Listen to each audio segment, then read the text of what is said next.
Все были в шоке от заявлений Марии Захаровой. Досмотрите это видео до конца, и вы узнаете, после чего таджики взорвали весь сегмент интернета. Подписывайтесь на наше обновление, чтобы всегда оставаться в курсе событий. Официальный представитель МИД Российской Федерации Мария Захарова на брифинге затронула ситуацию в Афганистане. В ходе пресс-конференции она сообщила, что Россия решительно осуждает теракт группировки ИГИЛ возле госпиталя в Кабуле. Также представитель МИД выразила соболезнования близким погибших и пожелала выздоровления пострадавшим. Захарова положительно оценила прогресс Талибана в борьбе с ИГИЛ на севере Афганистана, а также рассказала о планах нового правительства страны организовать систему исламского банкинга.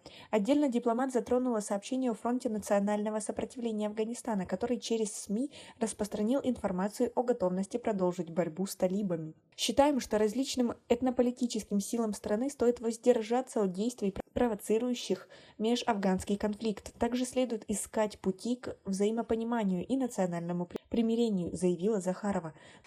Я хотела бы все-таки еще раз обратить ваше внимание на выступление президента России на заседании клуба «Валдай». Речь шла о солидарном движении в сторону исключения движения талибов из санкционного списка Совета Безопасности ООН. На текущем этапе постановка вопроса об официальном признании Российской Федерации новых афганских властей является преждевременной. Но такое заявление в интернете не все оценили положительно, ведь, грубо говоря, Мария Захарова предложила фронту национального сопротивления отступить, то есть просто сдать свои территории, которые они так яростно защищали талибам. А вы как к этому относитесь? Свои ответы напишите нам, пожалуйста, в комментарии. Напомним, что по данным некоторых СМИ, представитель фронта национального сопротивления Ахмад Масуд-младший находится в Душанбе. Впрочем, эту информацию уже и опровергли, и подтвердили представители сопротивления, сообщив, что их командир находится в Афганистане, а его местоположение не раскрывается из соображений безопасности. Само же ополчение, по всей видимости, действительно приступило к партизанской войне. Информация об их стычках с талибами появляется крайне редко.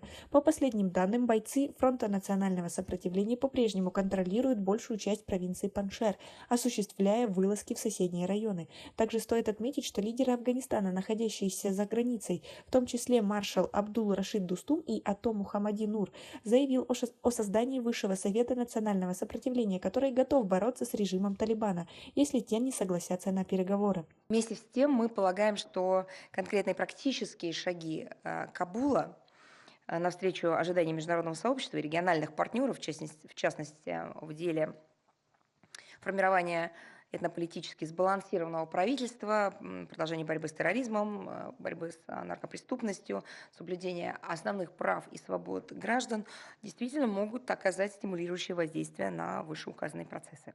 А как вы думаете, фронт национального сопротивления поступает правильно, защищая свои земли до последнего, имея уже такого союзника, как таджики, которые готовы помочь им в защите? Свои ответы напишите нам, пожалуйста, в комментарии. У нас пока на этом все. Оцените наше видео подпиской и лайком. До скорой встречи!